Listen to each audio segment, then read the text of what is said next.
समय गया तो कुछ गया, धन गया तो थोड़ा ज्यादा गया, लेकिन भाव चला गया तो सब कुछ चला गया। ठाकुर जी को बड़ी पीड़ा होती थी कि ये सब ब्रजवासी मेरे होते हुए इंद्र की पूजा करते हैं। इंद्र की पूजा से ठाकुर जी को कोई दिक्कत नहीं थी, लेकिन इंद्र भाव की कदर करना नहीं जानता है। इसलिए भैया, जब हम असद व्यक्ति की सेवा करते हैं, असद व्यक्ति से प्रेम करते हैं या असद देवताओं को पूजते हैं, ठाकुर जी को बड़ी पीड़ा होती है।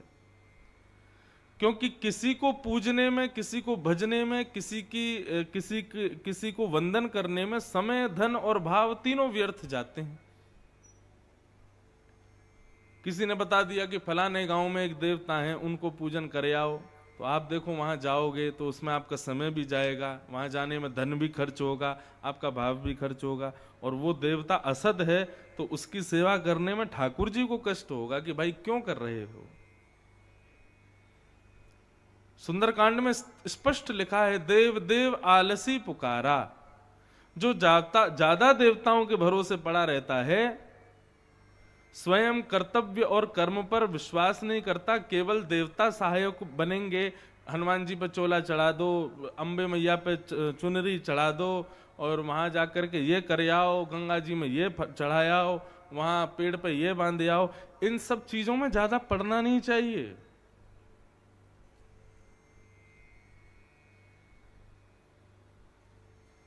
अभी ये समय चल रहा है, इतने बजे निकलना है, इतने इससे पहले निकल गए तो ये असद हो सकता है, ये इतना ज्यादा स्वयं को जो है शक में मत डालिए। यात्रा करने जा रहे हो तो पहले गाड़ी की परिक्रमा लगाओ, उसके बाद नारियल फोड़ो, फिर निकलो, तभी यात्रा मंगलमय होगी। सब चीज हमारी बुद्धि में और मन में विद्यमान है।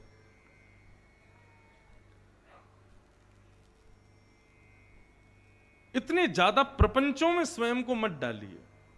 मैं तो लोगों से निवेदन करता हूं कि ज्यादा नियम भी मत बनाओ, अपने नियम रखो, कोई एक सद नियम रखो, लेकिन जो सुबह सुबह बहुत ज्यादा नियम करते हैं ना, ऐसे लोगों से भी थोड़ा उनको समझाना चाहिए, भाई इतने नियम भी मत रखो। सूर्य को जल देना चाहिए, तुलसी जी को प्रणाम करना चाहिए, हनुमान चालीसा पाठ करनी चाहिए, ठाकुर जी की सेवा करके प्रणाम करना चाहिए, इतने नियम तक ठीक है। कई लोगों के नियम सुबह 7 बजे शुरू होते हैं, 10-11 बजे तक नियम ही चल रहे हैं। अभी तो उसका पाठ चल रहा है, आदित्य हृदय स्तोत्र का पाठ चल रहा है, फिर उसके बाद इसका पाठ चल रहा है, इसके बाद इसका पाठ चल रहा है, फिर सूर्य के सामने ये चल रहा है, वहां पर जाके चावल चढ़ा रहे हैं, वहां पर ये कर। इतने नियमों में पढ़ने वाला व्यक्ति सदैव संशय में ही रहता है कि अरे शंकर जी नाराज नहीं हो जाए, क्यों, मैंने उनका तो पाठ किया ही नहीं आज। एक नियम रखो बस, लेकिन सद रखो। भगवान इतनी लॉजिकल बात करते हैं गोवर्धन पूजा के समय कि पिताजी, यदि आप इंद्र को इसलिए वंदन करते हो कि वो बारिश करेगा, ओलावृष्टि नहीं करेगा, हमारे खेतों की रक्षा करेगा, सूर्य ने क्या बिगाड़ा आपका, उसकी भी पूजा करो। बेचारा कभी बिल नहीं भेजता, लेकिन हमारे घर में खूब रोशनी करता है। और ये बिजली विभाग वाले आए दिन बिल भेज देते हैं कि हमने इतनी लाइट दी, इसका बिल भरो। सूर्य कभी भेजते हैं बिल? कभी नहीं भेजते। वायु हमको हवा देती है, श्वास देती है। एक ऑक्सीजन सिलेंडर खरीदने जाओगे कितना महंगा आता है, लेकिन ये वायु देवता हमको 24 घंटे इतनी श्वास देते हैं, हवा देते हैं। कभी बोलते हैं कि भाई हमको भी वेतन दिया करो, कभी भरा करो बिल हमारा भी? नहीं। पिताजी 33 करोड़ देवता मानव की कोई ना कोई इच्छा को पूरा ही करते हैं। सबको वंदन करने लग जाओगे तो फिर निकल गया, पूरा जीवन देवताओं के पूजन में ही निकल जाएगा।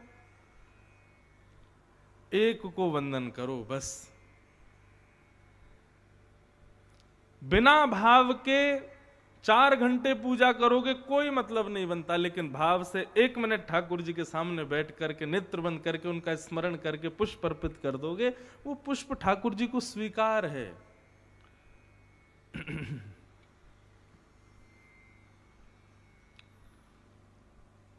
समझ में आई बात? ज्यादा प्रपंचों में और ज्यादा नियमों में नहीं रहना चाहिए। अति सर्वत्र वर्जयेत, हर चीज की अति बुरी होती है। मध्यस्थ रखो उसमें। कई लोग आते हैं मुझसे मिलने, बुरा नहीं मानिएगा, उनके हाथ में बहुत सारी अंगूठी और बहुत सारे कड़ूले वड़ूले में देख लेता हूं ना, मुझे लगती है मैंने कि भाई ये तो बहुत प्रपंची व्यक्ति है।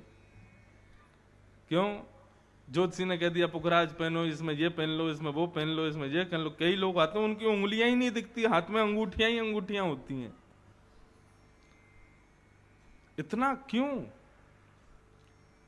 एक ठाकुर जी पे विश्वास रखो ना।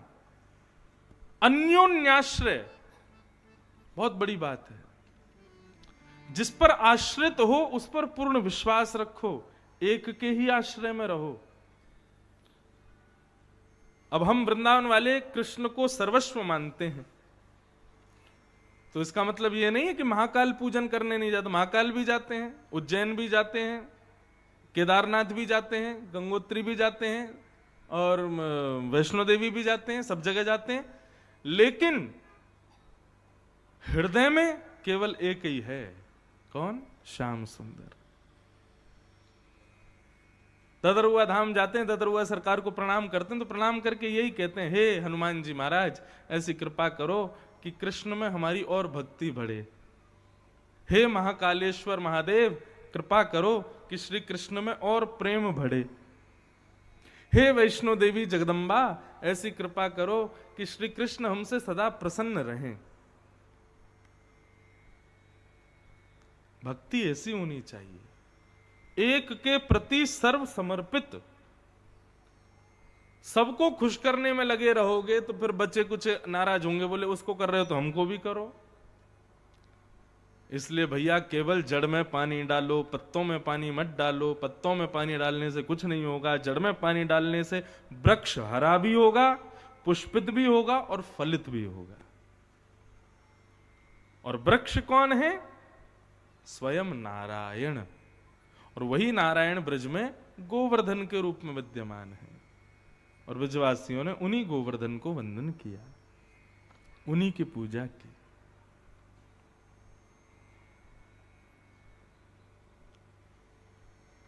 सब ब्रजवासियों को लेकर के ठाकुर जी गए, गोवर्धन पूजन करवाया, गोवर्धन को वंदन करवाया। सब ब्रजवासियों ने परिक्रमा लगाई, मानसी गंगा में स्नान किए, 56 भोग सजाए। और 56 भोग सजाने के बाद में सबने प्रार्थना की तो 4 भुजा वाले श्री गोवर्धन नाथ प्रकट हो गए। श्री गोवर्धन नाथ की जय। सब ब्रजवासी इतने खुश हो गए, बोले लाला इंद्र की पूजा करते करते बुढ़े हो गए, लेकिन या इंद्र ने कभी दर्शन नहीं दियो। आज एक बार की पूजा में ही श्री गोवर्धन नाथ प्रसन्न हो गए, प्रकट हो गए, दर्शन दे रहे हैं। हम तो भैया धन्य है गए, हम तो सौभाग्यवंत है गए। सब ब्रजवासी अपने घर घर की सामग्री लेकर के जा रहे हैं, अपने हाथ से गिरिराज जी को पवा रहे हैं। 4 भुजा वाले श्री गोवर्धन नाथ सबके हाथ की प्रसादी पा रहे हैं।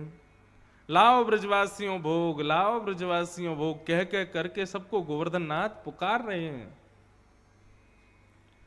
निज कर से सबने श्री गिरिराज जी का भोग लगाया, और भोग लगाने के पश्चात सब आनंद से नाच रहे हैं, गा रहे हैं, उत्सव मना रहे हैं। इतने में ही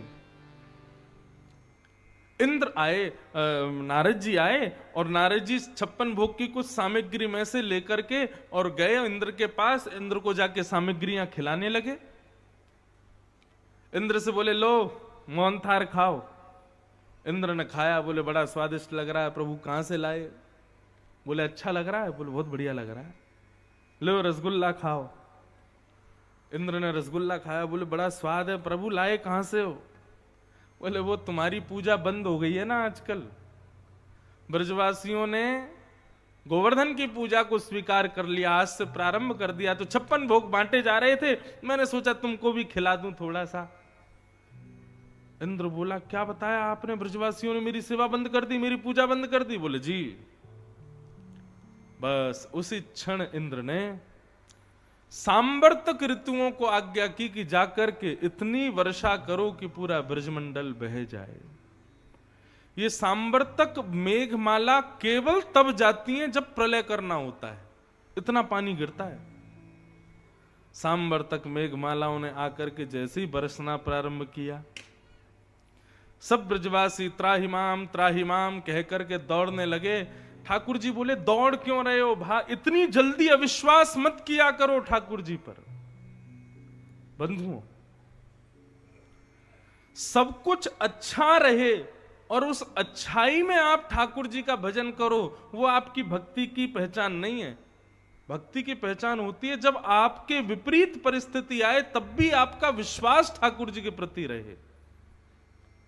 एक प्रकार से विपरीत परिस्थिति देकर के ठाकुर जी ये आकलन करते हैं कि इसका मेरे प्रति विश्वास है कि नहीं, अटूट विश्वास। सब बढ़िया चल रहा है, सब प्रसन्न है, सब आनंद में है, उसमें तो कोई भी भक्ति कर लेता है। लेकिन वास्तविक भक्ति तब पता चलती है जब आपकी विपरीत परिस्थिति आती है, आपके जीवन में कष्ट संकट आते हैं, उस स्थिति में आपका विश्वास कैसा है ठाकुर जी तब देखते हैं। क्योंकि हम मानवों की स्थिति ऐसी है, जैसे ही विपरीत परिस्थिति आती है हम सबसे पहले अविश्वास भगवान के ऊपर करते हैं। ऐसा नहीं, सदैव एक रस रहो ठाकुर जी के प्रति, विश्वास को कभी टूटने मत दो। सब ब्रजवासी भागने लगे, दौड़ने लगे। भगवान बोले कि अरे अभी तुमने अपने हाथों से 56 भोग खिलाया, अभी तुमने इतनी सेवा पूजा की, और अब वर्षा होने पर, इंद्र के प्रकोप होने पर तुम सब लोग भाग रहे हो। क्यों भाग रहे हो? सब ब्रजवासी बोले अपनी जान बचाने को भाग रहे हैं। बोले अरे जिनकी शरण में आए हो उन पर विश्वास करो ना, वो रक्षा करेंगे आपकी।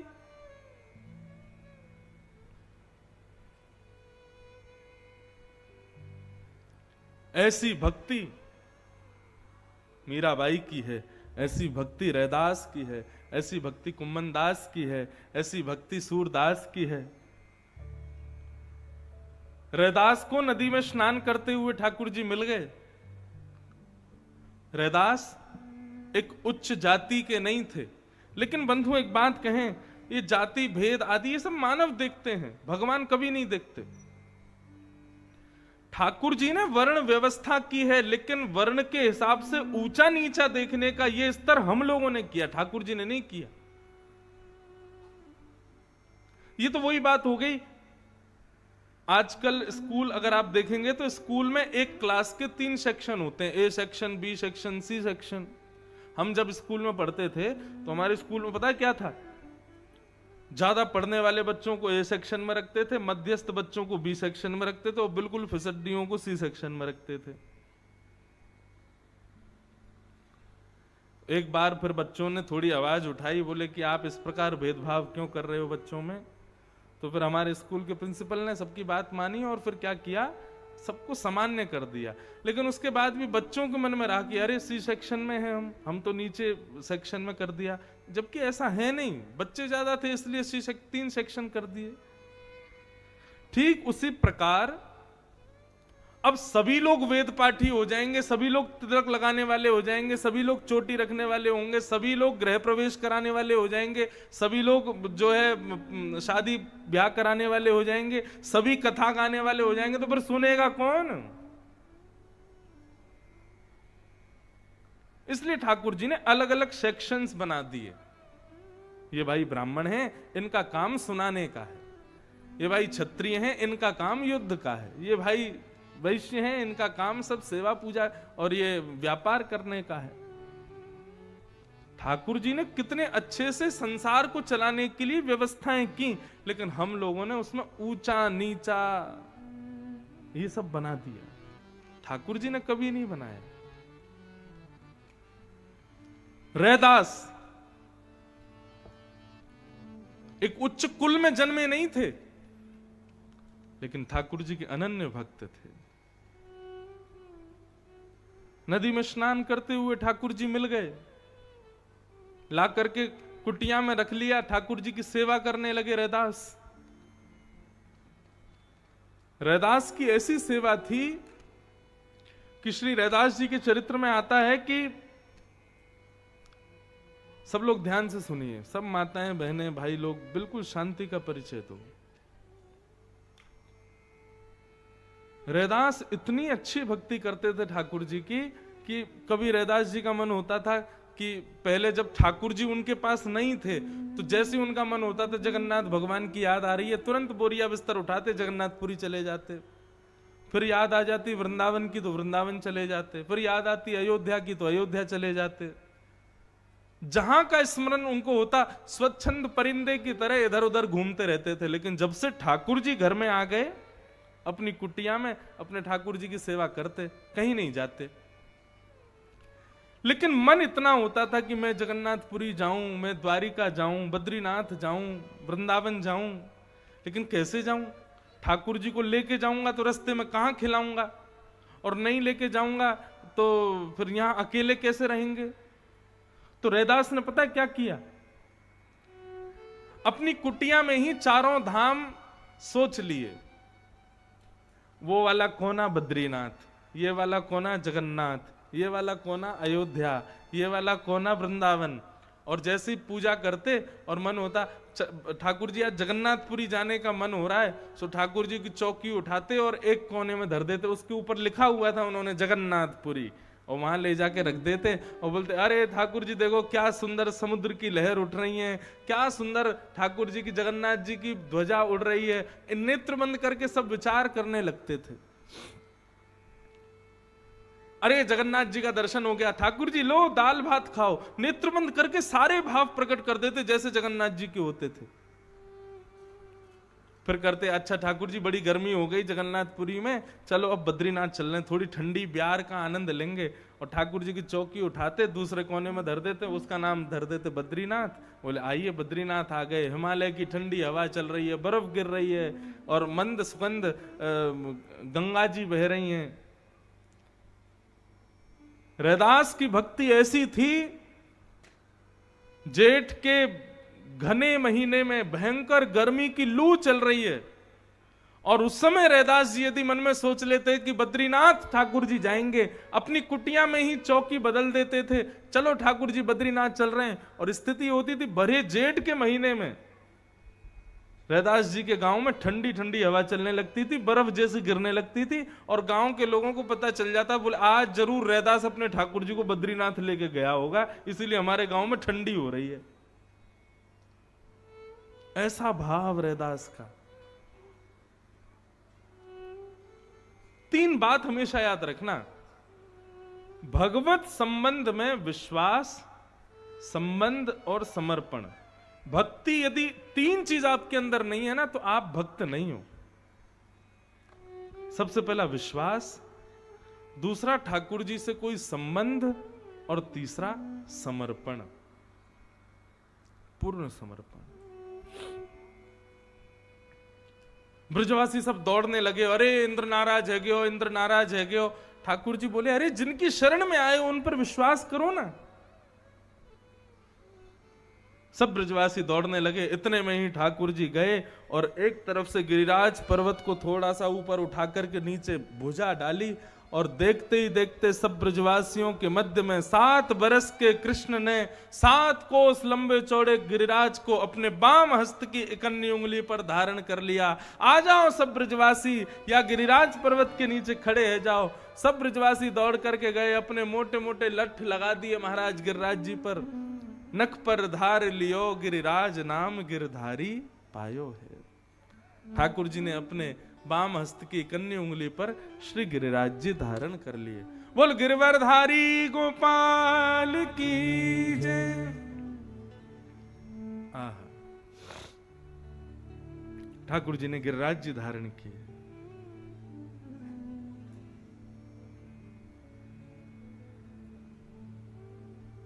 सब ब्रजवासी खड़े हैं, अपने अपने डंडा लगा करके खड़े हैं। जैसे ही मानो गिरिराज जी उठाए, सबने आके अपने डंडा लगा लिए और सब बोले लाला तू चिंता मत करे, हम सबने अपने डंडा लगा लिए, तू अपनी उंगली नीचे कर ले। ठाकुर जी बोले तुम्हारे डंडा अंत कछु ना होगा, हटा लो इन्हें। ब्रजवासी बोले ज्यादा बात मत बनावे लाला, या नेक सीसी उंगली को ऊपर करके खड़ो है, चल या नीचे कर ले, हमारे डंडान पे खड़े हैं गिरिराज जी, तू नीचे कर ले। ठाकुर जी मुस्कुराने लगे, बोले इतने बड़े गिरिराज पर्वत तुम्हारे इन डंडान पर टिके हुए हैं? बोले तू क्या सोच रहा, तेरी उंगली पर टिक रहे हैं? बोले और नहीं तो क्या। ब्रजवासी बोले अब चल ज्यादा बात मत बनावे, उंगली नीचे कर ले। ठाकुर जी बोले देख लो हम नीचे कर लेंगे। बोले तू कर ले, ठीक है तो फिर आप लोग संभालो, हम अपनी उंगली हटा लेते हैं। बोले हटाओ।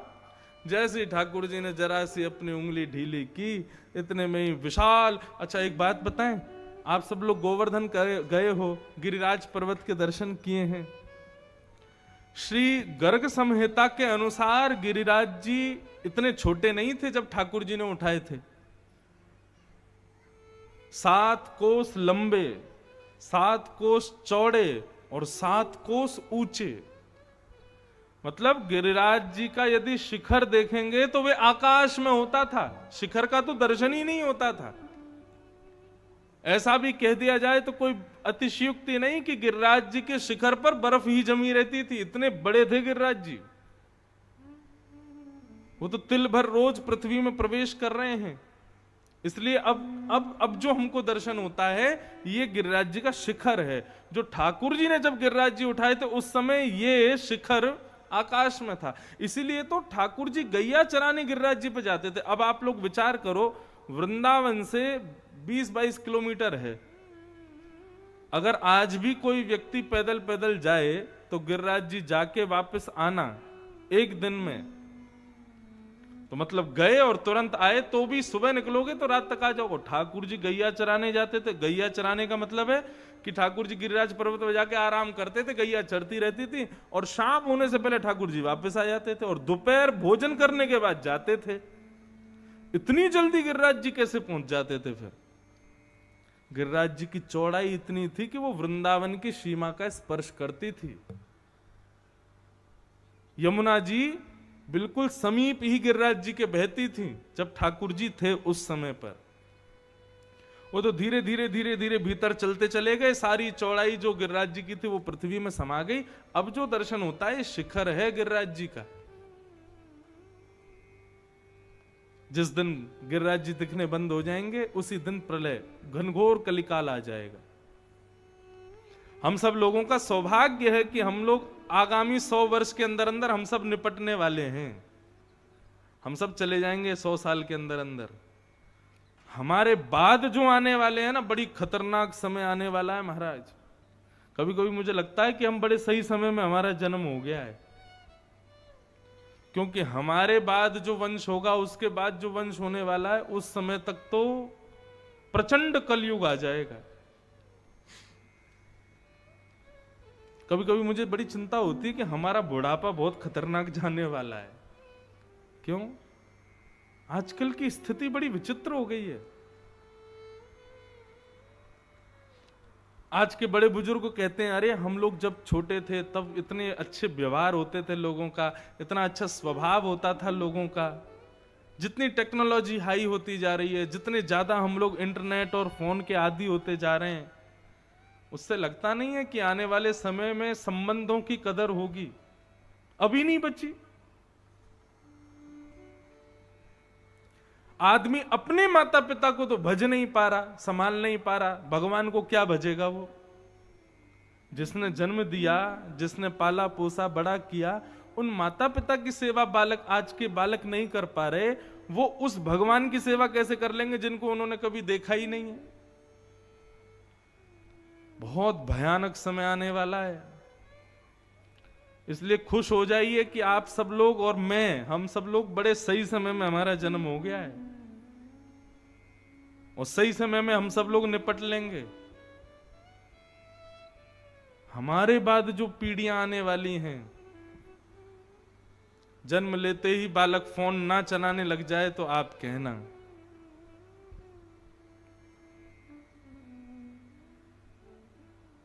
मैं तो स्पष्ट अपनी कथा में कहता हूं कि यही कलयुग है।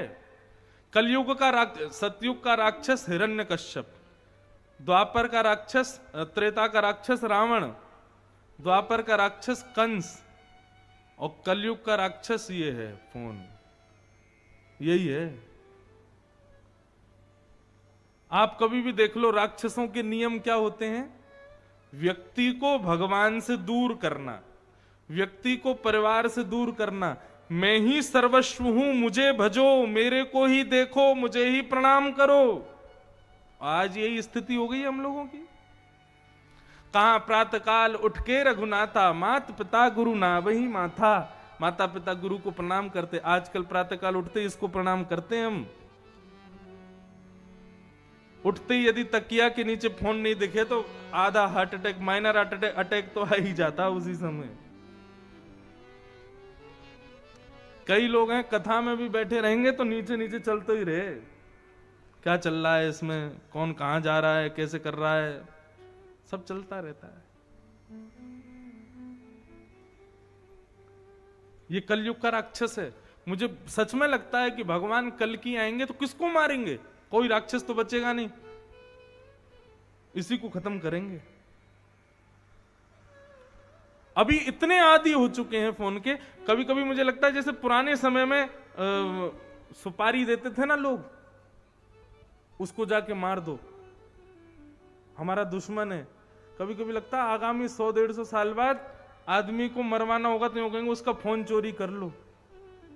क्यों? फोन चोरी करते ही अटैक आ जाएगा उसको। आधे से ज्यादा जीवन, आधे से ज्यादा अपने सीक्रेट्स, आधे से ज्यादा अपने कोड, आधे से ज्यादा बैंक के काम सब फोन में है।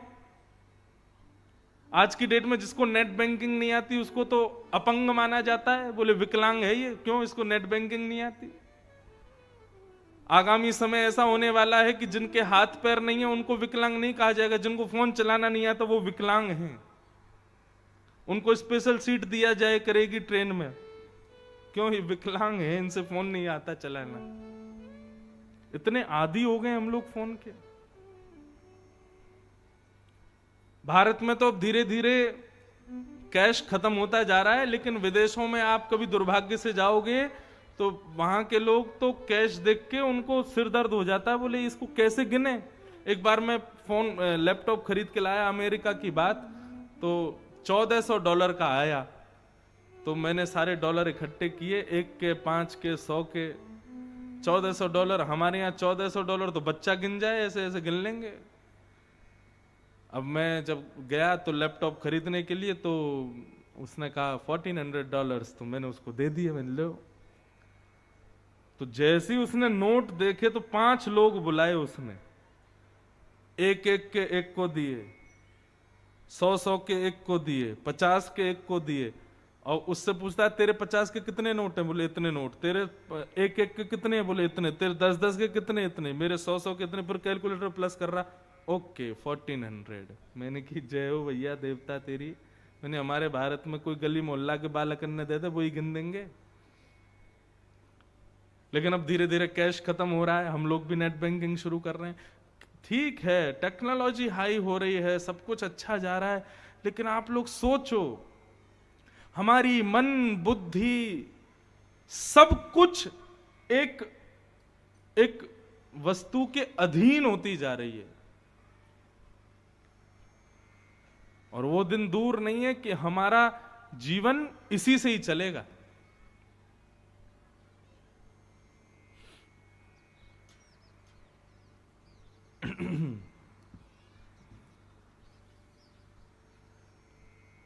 तो भगवान ने नख पर गिरिराज जी धारण किए। सब ब्रजवासी बोले लाला उंगली नीचे कर ले।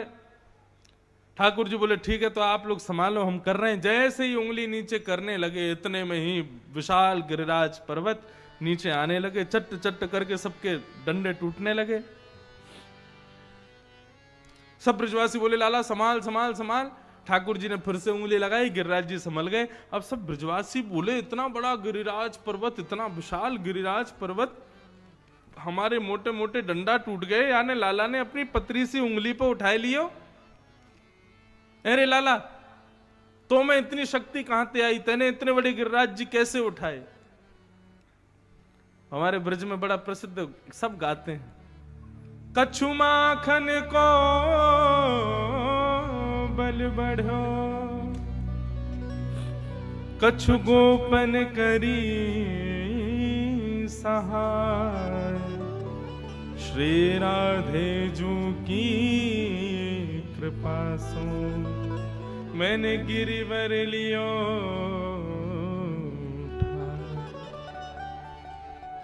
एक दिन मैंने कथा में बताया ही था, माखन को बल बढ़ो कछु गोपन करी सहाय। आप सब ग्वाल वालों की सहायता से मेरी उंगली में शक्ति आ गई, मैंने गिरिराज जी उठा लिए। लेकिन अंतिम भाव, श्री राधे जू की कृपा सो मैंने गिरिवर लियो उठाए।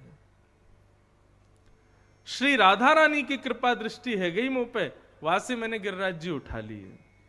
अब ये राधा रानी की कृपा दृष्टि कैसे भाई? ये सब ठाकुर जी की अंतरंग लीला है, गोपनीय लीला है, ये प्रकट लीला नहीं है। श्री किशोरी जी सन्मुख खड़ी है और उनकी रूप माधुरी को देख करके ठाकुर जी में इतना बल आ गया हो, इतना बल आ गया हो कि गिरिराज जी ऐसे उठा लिए जैसे रुई को फोआ उठा ले, और नक पर धार लियो गिरिराज नाम गिरधार। हम ब्रजवासी तो यूं के लाला ने गिरिराज जी थोड़ी उठाए, वो तो किशोरी जी की सामर्थ्य भाई, किशोरी जी के रूप में इतना तेज हो कि वह तेज को देख करके ठाकुर जी को गिरिराज जी भी रुई के समान हल्के दिखाई पड़े और अपने नक पे उनने धारण कर लिए। वास्तविक गिरिवरधारी श्री राधा रानी है, श्री किशोरी जी हैं। ठाकुर जी तो केवल प्रदर्शन मात्र कर रहे हैं, उंगली पर उठा रहे हैं। लेकिन बंधुओं, एक आध्यात्मिक पक्ष सुनिए, बहुत ध्यान से सुनिएगा। गोवर्धन, गौ किसको कहते हैं? हमारी शरीर की 10 इंद्रियों को गो कहा जाता है। 10 इंद्रियां कौन कौन सी? आंख, नाक, जीभ, कान, त्वचा, ये पंच ज्ञानेन्द्रिय। हाथ, पैर, मुख, 2 गुप्तेंद्रिय, ये पंच कर्मेंद्रिय। इस प्रकार इस समूह को कहते हैं 10 इंद्रिय, और इसी 10 इंद्रिय के समूह को कहते हैं गो। और इन 10 इंद्रियों का कृष्ण भक्ति में जो वर्धन करता है उसका नाम है गोवर्धन। आप लोग गिरिराज जी जाते हो परिक्रमा लगाने के लिए, किस भाव से जाते हो? हमारे खेत में बढ़िया फसल है जाए, या बेटा को बढ़िया ब्याह है जाए, या किसी भी कामना से जाते हो। वास्तव में आप अन्य अन्य किसी भी कामना से यदि गिरिराज जी जा रहे हो तो व्यर्थ जा रहे हो। गिरिराज जी जाने का मूल उद्देश्य क्या है? मूल उद्देश्य यह है कि हे गिरिराज बाबा, मोकू आपके दर्शन करवे में तो बड़ो सुख मिले, लेकिन मोकू आपकी कथा सुनने में आनंद ना आवे, तो हे गिरिराज जी ऐसी कृपा करो, मैं परिक्रमा लगा रहा हूं, मेरे इन कानन की आपकी भक्ति सुनवे की इच्छा प्रकट है जाए, या इच्छा से मैं आपकी परिक्रमा लगा रहा हूं। मतलब हमारे यहां रसिकाचार्य कहते हैं, जिस इंद्रिय से आप ठाकुर जी को नहीं भज पाते हो, उस इंद्रिय को केंद्र में लेकर के यदि परिक्रमा लगाई जाए, परिक्रमा पूर्ण होते होते उसी इंद्रिय से आप कृष्ण के प्रति और भक्ति में समर्पित हो जाओगे। नहीं आई बात समझ में? अब कई लोग हैं, उनको प्रसाद पाने में बहुत सुख मिलता है, बाकी कथा सुनने में उनको कोई आनंद नहीं आता, दर्शन करने में उनको कोई आनंद नहीं आता, परिक्रमा लगाने में उनको कोई आनंद नहीं आता। लेकिन कहीं पता चल जाए कि प्रसाद बट रहा है ठाकुर जी का, सोई भागेंगे हाथ आगे करके, बोले नहीं ठाकुर जी को प्रसाद पानो है, ठाकुर जी को प्रसाद चाहिए। तो प्रसाद में तो सुख है, लेकिन कथा में नहीं है, दर्शन में नहीं है। तो ऐसे लोगों को गिरिराज जी की परिक्रमा करनी चाहिए कि हे गिरिराज बाबा, हमारे आंखन को इतना प्रेम प्रदान करो कि इनसे दर्शन में भी सुख मिले, हमारे कानन को इतनी शक्ति प्रदान करो कि कहीं कथा हो तो इनकी सुनवे की इच्छा होवे। वे गोवर्धन हैं, इंद्रियों का वर्धन करते हैं कृष्ण भक्ति में। एक बात स्पष्ट कर दें, आप ठाकुर जी की यदि कोई एक इंद्रिय से भक्ति करते हो और अन्य इंद्रियों से नहीं करते, तो जिस इंद्रिय से भक्ति नहीं करते हैं उसी इंद्रिय से पाप करने लग जाओगे। यह स्पष्ट है।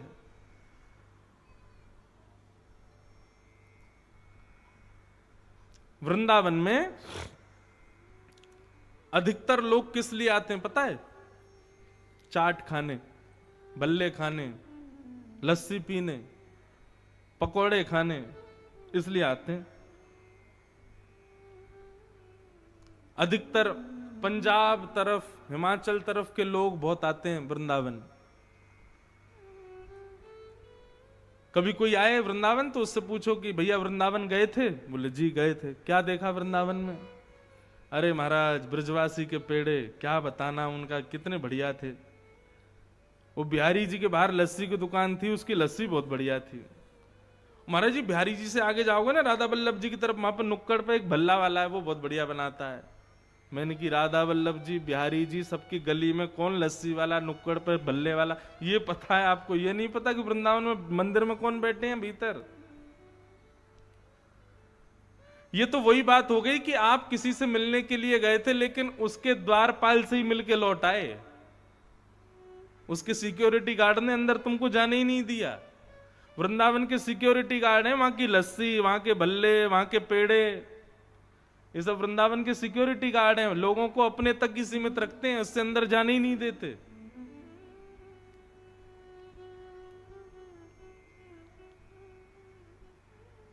अपनी प्रत्येक इंद्रिय से भक्ति करो।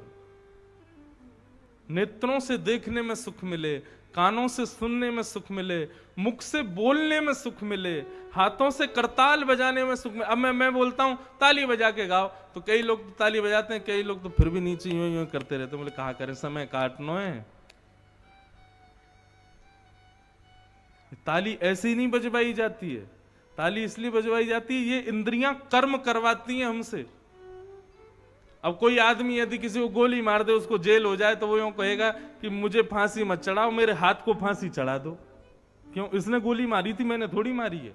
अरे हाथ कोई अलग है, तुम्हारा ही तो है। इसी हाथ से करताल बजाओगे ठाकुर जी के कीर्तन में, तो ये हाथ पवित्र होंगे।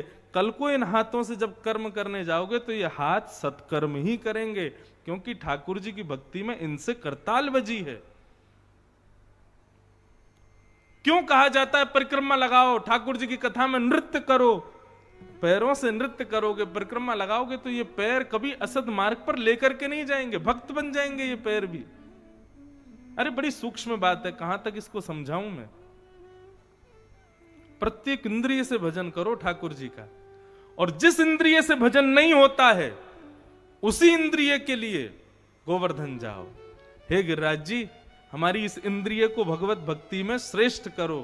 परिक्रमा लगा के, जैसी परिक्रमा पूर्ण होने वाली होगी ना, तब तक आप अनुभव करोगे आप उसी इंद्रिय से ठाकुर जी को भजने लगोगे। ऐसे हैं श्री गोवर्धन, इसलिए उनका नाम है गो, यानी इंद्रियां। उसका कृष्ण भक्ति में जो वर्धन करे वो गोवर्धन। गोवर्धन की परिक्रमा की प्रथा इसलिए नहीं है कि हमारी मनोकामना पूरी हो, बल्कि इसलिए हमारी इंद्रियां ठाकुर जी की हो जाएं, इसलिए गोवर्धन की परिक्रमा है। बंधुओं, आज की कथा ज्ञान, वैराग्य आदि आदि सब चीजों से कल तक सब हो गया। अब आज से तो प्रेम भक्ति की कथा और प्रेम की चर्चा सबको समझ में नहीं आती है, इसलिए बहुत ध्यान से सुनिएगा। ठाकुर जी की भक्ति करना सब जानते हैं, पूजा करना सब जानते हैं, सेवा करना सब जानते हैं, लेकिन ठाकुर जी से प्रेम हर कोई नहीं कर पाता। इसलिए हमारे नाना जी तो निवेदन करते थे कि लाला ये प्रेम की चर्चा ठाकुर जी की सब जगह कहने को विषय ना है, इसका केवल स्पर्श मात्र किया करो, क्योंकि सब योग्य नहीं होते उसके।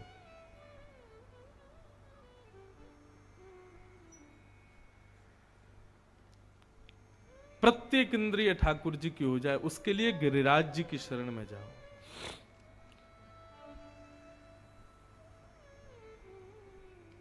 ठाकुर जी ने गिरिराज जी 7 दिन 7 रात्रि पर्यंत अपने नख पर धारण करके रखे। 7 दिन के बाद जब इंद्र ने वर्षा बंद की, तब ठाकुर जी ने गिरिराज जी को पुनः व्यवस्थित किया। अब यहां पर एक संशय मन में प्रकट होता है, कर्तुम अकर्तुम अन्यथा कर्तुम समर्थ ईश्वर। ईश्वर कौन? जो कोई ना कर सके वह भी जो कर दे वो ईश्वर है, और जो सब करते हैं उसको भी ना करे वो ईश्वर है। कर्तुम अकर्तुम अन्यथा कर्तुम समर्थ ईश्वर है। भगवान चाहते तो गिरिराज जी उठाए थे। उसके बाद भ्रगुटी टेढ़ी करके यदि इंद्र की ओर देख लेते तो इंद्र की मजाल नहीं थी कि वो वर्षा कर दे। इंद्र ने 7 दिन तक वर्षा नहीं की है। इंद्र ने वर्षा रोकी कब? भगवान के क्रोध करने पर भी इंद्र ने वर्षा नहीं रोकी। इंद्र ने वर्षा तब रोकी जब इंद्र ने देखा कि मेरा तो भंडार ही खत्म हो गया, जल ही नहीं बचा है, तब इंद्र ने वर्षा रोकी है। इसका मतलब ठाकुर जी ने ना तो इंद्र को रोका, ना तो इंद्र पर गुस्सा किया, ना ही एक बार भी संकेत किया अरे इंद्र तू पूरे ब्रजमंडल को बहाने का प्रयास कर रहा, रोक दे नहीं तो तेरी खैर नहीं है। ठाकुर जी ने कुछ नहीं कहा इंद्र को। क्यों? और 7 दिन 7 रात्रि ऐसे ही खड़े रहे। इसके पीछे कारण क्या है? तब महाकवि श्री जयदेव कहते हैं, अभिनव जलधार सुंदर धृतमंदर धृतमंदर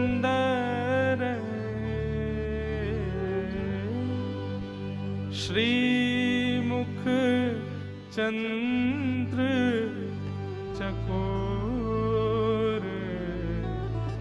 जय जय देव हरे। जयदेव महाप्रभु।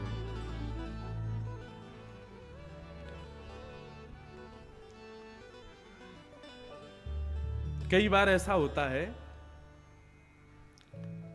कहीं कहीं स्थान पर हम जाते हैं, वहां का माहौल इतना अच्छा होता है कि उस माहौल की वजह से मन करता है कि हमारा जो जाने का समय है वो थोड़ा और बढ़ जाए। चाहे आप किसी के विवाह में गए हो, किसी के घर गए हो, किसी व्यक्ति से मिलने गए हो, किसी स्थान पर गए हो, तो वहां पर कई बार ऐसा मन करता है अरे शाम क्यों हो रही है, अरे इतनी जल्दी समय क्यों जा रहा है, हमको थोड़ी देर और बैठना है, यहां से जाने का समय ही नहीं आवे, अरे भाई ट्रेन का समय क्यों हो रहा है, लेट क्यों नहीं हो रही है, फ्लाइट का समय क्यों हो रहा है, लेट क्यों नहीं हो, ऐसा होता है कई बार। तो ठीक वैसे ही जब ठाकुर जी ने गिरिराज पर्वत धारण किए तो सामने श्री राधा रानी आकर के खड़ी हो गई, और जैसे ही राधा रानी आके खड़ी भई, उनके सुकोमल मुखमंडल को देख करके ठाकुर जी इतने आनंदित हो गए कि खड़े ही रहे।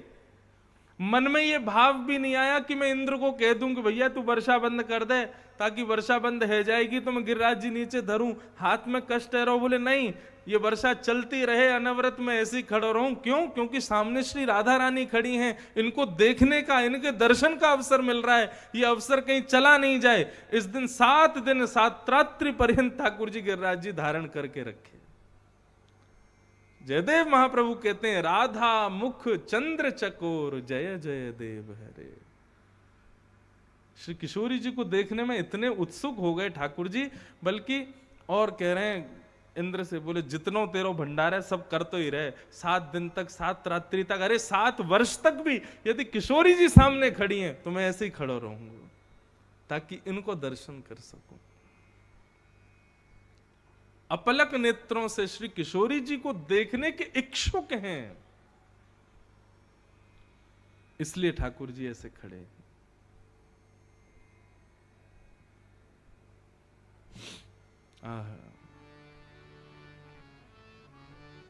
वृषभानु की लली सांवरियों से नेहरा लगा के चली, हरि वृषभानु की लली सांवरियों से नेहरा लगा के चली, हरि वृषभानु की लली सांवरियों से नेहरा लगा के चली, हरि वृषभानु की लली सांवरियों से नेहरा लगा के चली। अरे हाँ सांवरियों से नेहरा लगा के चली,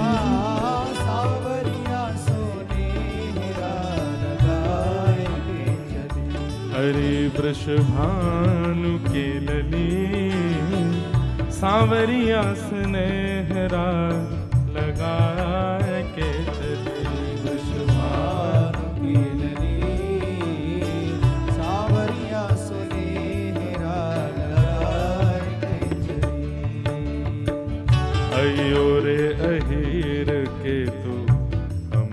गली अयो रे अहीर के तू अमरी गली। चंदन छिड़कूं लाला तेरी पगड़ी। अरे हाँ चंदन छिड़कूं लाला तेरी पगड़ी। अरे वृषभानु की लली सांवरिया स्नेहरा लगा के चली। अरे वृषभानु की लली सांवरिया स्नेहरा लगाए के चली। अरे हाँ सांवरिया स्नेहरा लगा के चली। सांवरिया स्नेहरा लगाए के चली। तो ये वृंदावन रस की चर्चा है कि ठाकुर जी ने 7 दिन 7 रात्रि गिरिराज जी यामारे उठाए, क्योंकि सामने किशोरी जी खड़ी हैं। अगर इंद्र ने वर्षा बंद कर दी, मैंने गिरिराज जी नीचे धर दिए, तो फिर किशोरी जी चली जाएंगी, इनके दर्शन का सुख मुझे नहीं मिलेगा। इसलिए किशोरी जी कहीं जामे भी ना, गिरिराज जी नीचे धरने भी ना पड़े यामारे। 7 दिन तक ठाकुर जी ने भी इंद्र को नहीं कहा कि भाई वर्षा बंद कर दे, चलन दे। किशोरी जी सामने खड़ी हैं, इनके दर्शन करते रहेंगे और गिरिराज पर्वत धारण करके खड़े हैं। बड़े इतने इतने भाव हैं गिरिराज पर्वत धारण के, उन्हीं पे ही पूरे प्रसंग हो जाएंगे। ठाकुर जी ने गिरिराज जी धारण किए, 7 दिन बाद व्यवस्थित करके अपने सुव्यवस्थित स्थान पर उनको विराजमान कर दिया। इंद्र ने आकर के भगवान से क्षमा मांगी और क्षमा मांगते हुए भगवान से कहा कि प्रभु आप मेरे भगवान हो, आप मेरे पिता हो, गुरु हो, मुझे दंड दीजिए। माता पिता और गुरुजनों को चाहिए, बहुत ध्यान से सुनिए सब लोग,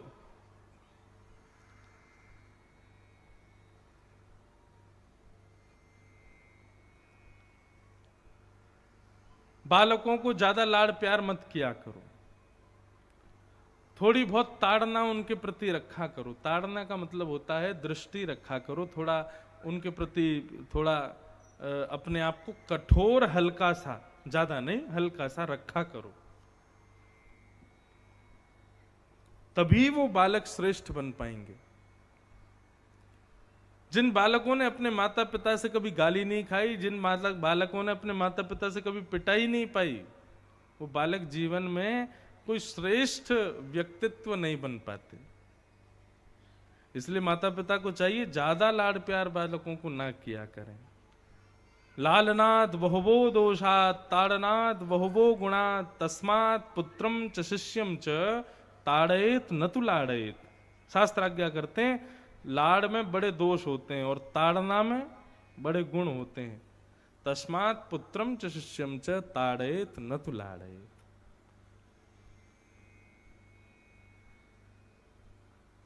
भगवान से वही कहते हैं, इंद्र आप चाहें तो मुझे मार दीजिए, आप चाहें तो मुझे कष्ट दंड दीजिए, आप चाहें तो मुझसे किसी भी प्रकार से मेरे को दंडित करिए, ताड़ना कीजिए। लेकिन ठाकुर जी ने इंद्र को क्षमा कर दिया। इंद्र ने स्तुति गाई, भगवान ने क्षमा कर दिया। आगे ठाकुर जी के गायों ने अभिषेक किया और भगवान का नाम गोपाल गोविंद रखा। गायों ने भगवान का नाम रखा है गोविंद। ये ठाकुर जी को बड़ा प्रिय है ये नाम गोविंद। कुंती स्तुति में वर्णन करते हैं कि जो व्यक्ति गोविंद कहकर के ठाकुर जी को पुकारता है, एक क्षण के लिए सही, एक हवा के झोंके के सहित ही सही, ठाकुर जी उसका स्पर्श जरूर करने आते हैं, कहीं कोई कष्ट में तो नहीं है। इसलिए बंधुओं, जब भी कभी कोई बहुत कष्ट वाली स्थिति आए ना, तो ठाकुर जी को गोविंद कह करके पुकारो। लेकिन ठाकुर जी आते उसी के पास हैं जो निरंतर पुकारता रहता है। वैसे तो कभी नहीं पुकारता, लेकिन जीवन में कष्ट आए तब पुकारेगा, उसके लिए ठाकुर जी नहीं जाएंगे। जो प्रसन्नता में भी पुकारता है, जो हर स्थिति में पुकारता है, ऐसा व्यक्ति यदि कष्ट में आ जाए और गोविंद बोले, तो निश्चित है कि एक हवा के झोंके के रूप में ही सही ठाकुर जी आएंगे जरूर। अति प्रिय नाम है ठाकुर जी को गोविंद। एकादशी व्रत की कथा बताई गई और तत्पश्चात रास पंचाध्याय प्रारंभ हुआ। अब यहां से रास की कथा प्रारंभ होती है, बहुत ध्यान से सुनिएगा। रास,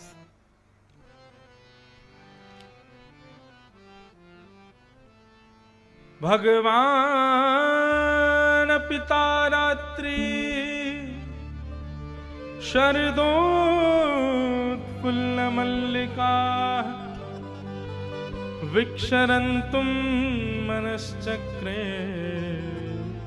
योगमायामुपाश्रित।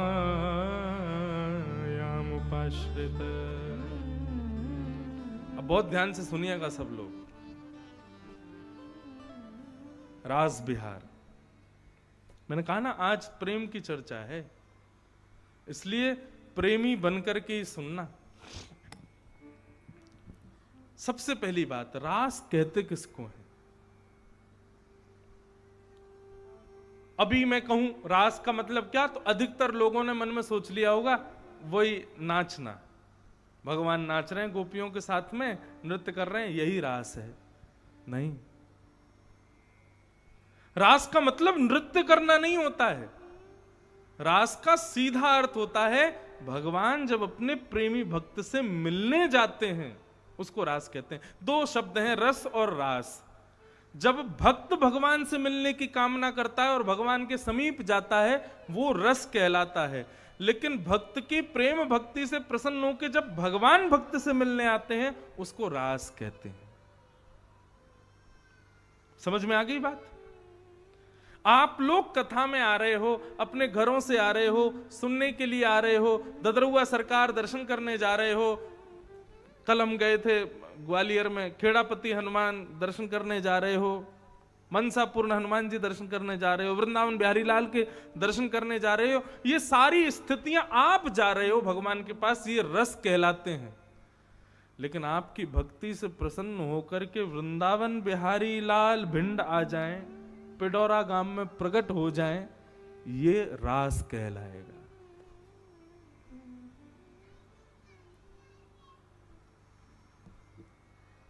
रास हुआ है। लोग कहते हैं हमारे, अब यहां ददरुआ धाम में पूज्य हनुमान जी विराजमान है, आज महाराज जी भी पधारे हैं वहीं से। हनुमान जी किसी ने आके विराजमान तो किए नहीं, जरूर निश्चित ही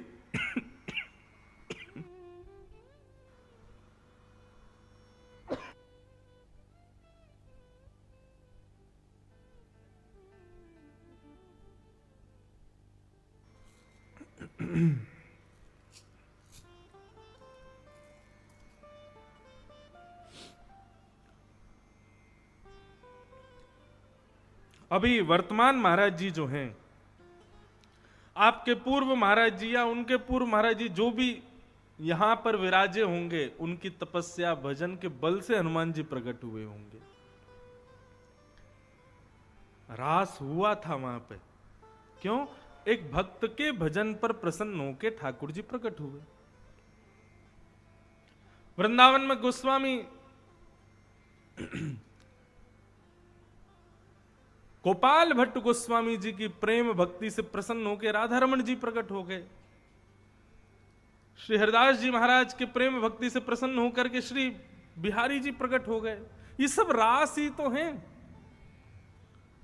रस और रास में केवल इतना अंतर है। आप भगवान के, अच्छा एक सीधी भाषा में, थोड़ी अल्लड़ भाषा में बोलूं तो आप भगवान के पीछे भाग रहे हो, वो रस है। लेकिन आपकी भक्ति से प्रसन्न हो कि भगवान आपके पीछे भाग रहे हैं, वो रास है। वास्तव में हम कथा क्यों सुनते हैं, वृंदावन क्यों जाते हैं, संतों के समीप क्यों बैठते हैं, सत्संग क्यों करते हैं? ताकि एक दिन ये रस रास में बदल जाए, हमारी भक्ति ऐसी हो जाए, हमारा प्रेम ऐसा हो जाए कि उस प्रेम पाश में ठाकुर जी बंध जाएं और हमारा अनुकरण करें, हमारे पीछे पीछे लाल जी हमें। जगन्नाथपुरी में श्री जगन्नाथ जी के एक भक्त हुए, बहुत ध्यान से सुनना, उनका चरित्र मैंने कल परसों भी सुनाया था, श्री माधव दास। तो माधव दास जी जो थे, ये भगवान के बड़े अनन्य भक्त थे।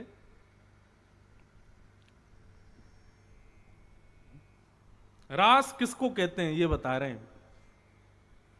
तो जगन्नाथ जी के दर्शन करने के लिए गए और जगन्नाथ जी से बोले, हे जगन्नाथ महाप्रभु, मैं आपसे आज्ञा लेने आया हूं कि मैं अब वृंदावन दर्शन करने के लिए जा रहा हूं। बहुत ध्यान से सुनिएगा। तो जगन्नाथ जी उनके अंतःकरण में प्रेरणा से बात करते थे। तो जगन्नाथ जी ने अंदर अंदर प्रति उत्तर दिया, बोले क्यों जा रहे हो, तुमको पता नहीं है हम तुमको देखे बिना रह नहीं पाते हैं।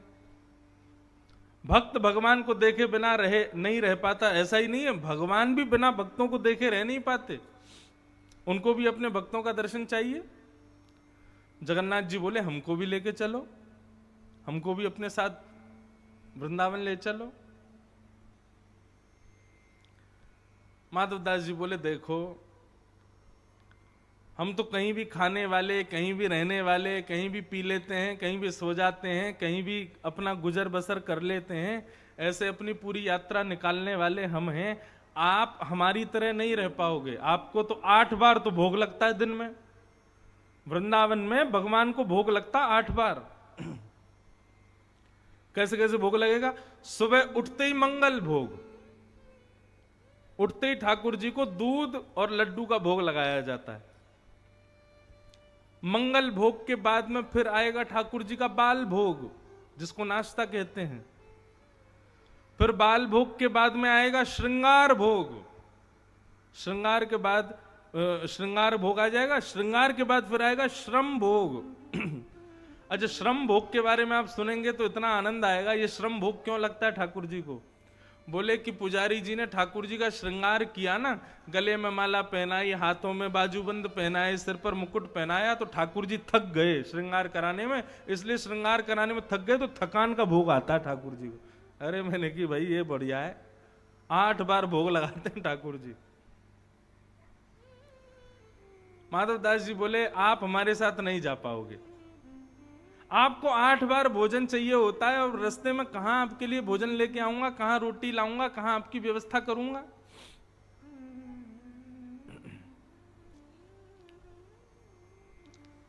बहुत सावधानी से सुनो।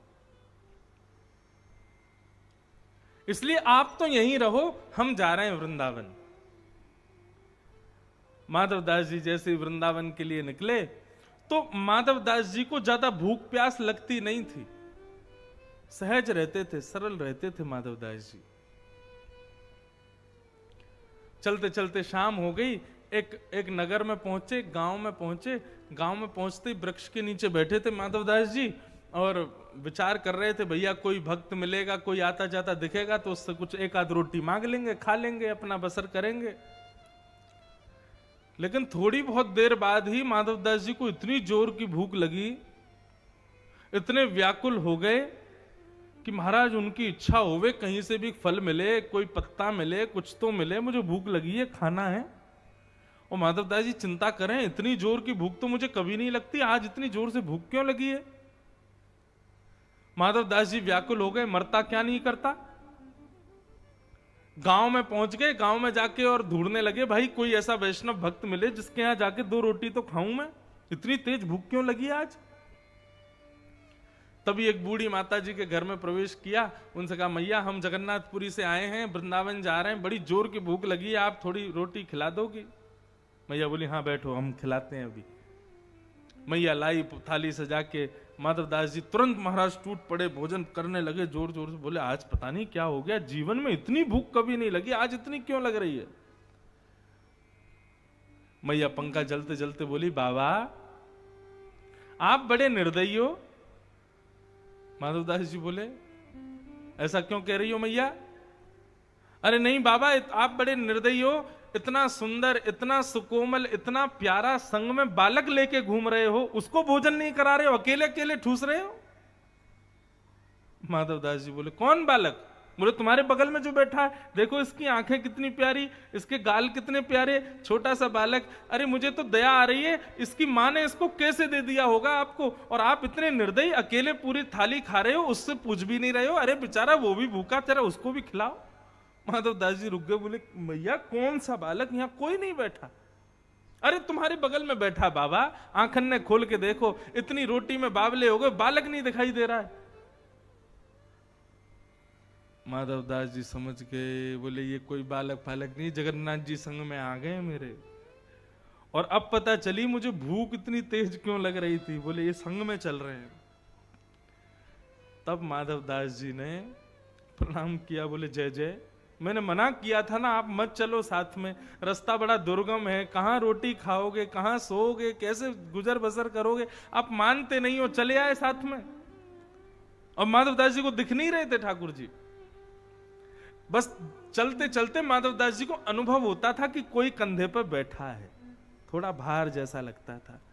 अब जहां कहीं भी रुकते, बेर मिलते, फल मिलते, कोई भोजन देता, तो पहले उसको थोड़ी देर किनारे रखते, आंख बंद करके बैठे रहते, ये भाव रखते कि जगन्नाथ जी पहले भोग लगा लें, फिर मैं खाऊंगा।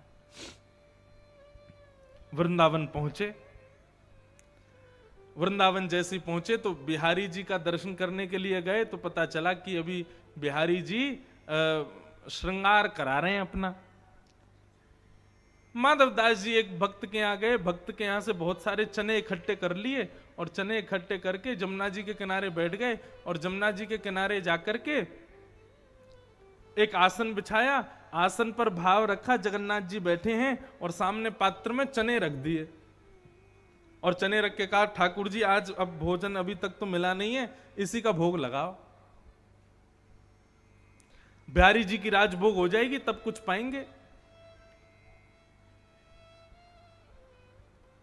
भोग आदि लगा के चना वना खा करके जैसे ही माधवदास जी बिहारी जी का दर्शन करने के लिए गए, तो स्वामी श्री हरिदास जी महाराज भीतर से निकल के आए, और भीतर से निकल के आके बोले तुम माधवदास हो क्या? माधवदास जी आश्चर्य, आपको कैसे पता कि मैं माधवदास हूं? बोले अरे आज तेने बड़ो बड़ो कियो।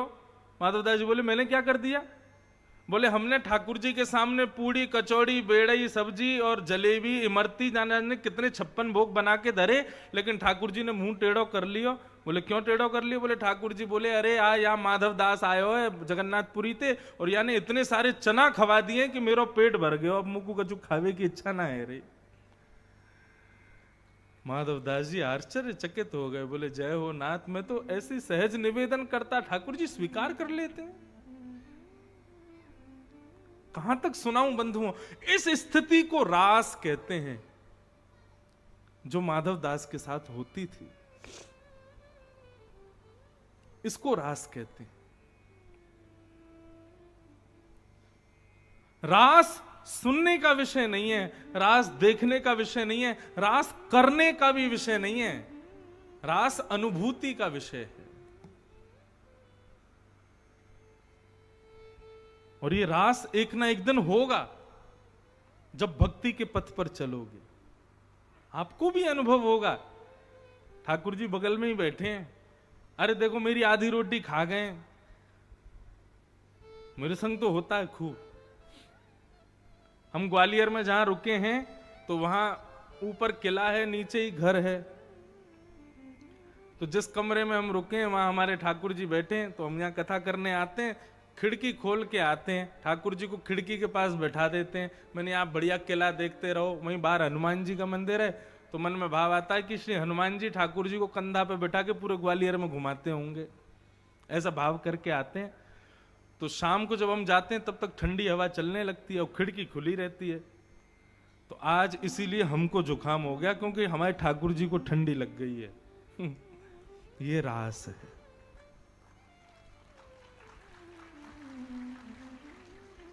ये कोई इस भाव से नहीं है कि आपको मैं कोई चमत्कार बता रहा हूं या कुछ। जब आप अपने अर्चक के साथ प्रेम भक्ति से रहने लगोगे तो उस पर जो भाव आएगा वो आपको अपने अंदर अनुभव होने लगेगा। मुझे रात्रि में यदि बहुत जोर की प्यास लगती है ना, तो मैं ये नहीं सोचता कि मुझे प्यास क्यों लगी, मैं यही विचार करता हूं जरूर ठाकुर जी के झाड़ी में जल नहीं होगा, इसीलिए मुझे प्यास लग रही है। ये रास है। जब अर्चक अपने अर्चावतार के प्रति पूर्ण प्रेम समर्पित रखता है ना, तो जैसे प्रियसी यदि नाराज है, प्रियसी यदि दुखी है, बालक यदि दुखी है, माँ अपने आप दुखी हो जाती है। इसी प्रकार जब ठाकुर जी के प्रति कोई भाव आप रखते हो, उनके ऊपर आने वाली कोई भी क्रिया हो, वो आपको अपने अंदर अनुभव होने लगती है। इसी अनुभूति को रास कहते हैं।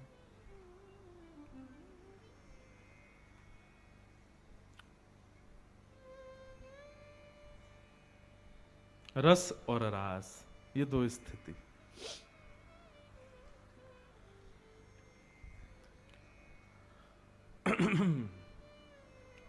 तो फिर प्रश्न उठता है, तो ये भगवान ने गोपियों के साथ जो नृत्य किया वो क्या है? तो बंधुओं, नृत्य जो होता है ना, वो करना नहीं पड़ता। जब बहुत अच्छा समय आता है या बहुत सुखद अनुभूति होती है तो नृत्य अपने आप होने लगता है। बेटा यदि घोड़ी पे बैठा है, शादी हो रही है, तो पिता से नाचना ना भी आता हो, लेकिन फिर भी अपने बेटा को घोड़ी पे देख के वो इतना खुश हो जाता है कि नाचने लगता है, कहीं भी हाथ पैर मारने लगता है। ठीक उसी प्रकार आज श्याम सुंदर गोपियों से मिलने के लिए आए, तो गोपियां इतनी प्रसन्न हो गई, इतनी आनंदित हो गई कि आनंद में आकर के कुछ सूझा नहीं तो नाचने लगी। इसलिए हमने उसको नृत्य का रूप दिया। लेकिन वह नृत्य रास है, यह गलत बात है। रास का मतलब नृत्य नहीं होता। रास का मतलब जब परमात्मा अपने प्रेमी भक्त से मिलने का मन बनावे। दो बात हैं, भक्त भगवान से मिलने का मन बनावे ये साधारण बात है, लेकिन भगवान भक्त से मिलने का मन बनावे यही रास विशेष बात है। हमारी स्थिति अभी ऐसी हुई नहीं है कि भगवान हमसे मिलने का मन बनाए। हम ऐसे हैं ही नहीं, हम में कोई ऐसी योग्यता ही नहीं, हम में ऐसी कोई विशेषता ही नहीं। अपने आप को इतना योग्य उनके लिए नहीं बताओ कि कोई राजनेता तुमको बुलावे, कोई बहुत बड़ा मिनिस्टर तुमसे मिलने का मन बनावे। अपने आप को इसके योग्य बनाओ कि ठाकुर जी तुमसे मिलने का मन बनावे।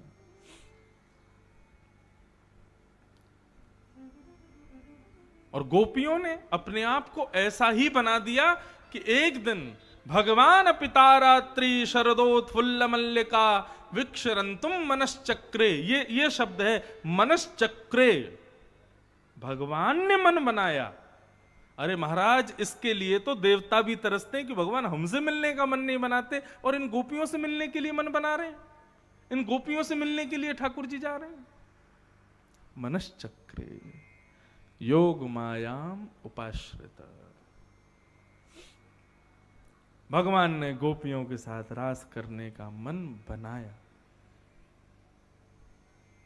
कितनी योग्य बात है ये, कितनी विशेष बात है।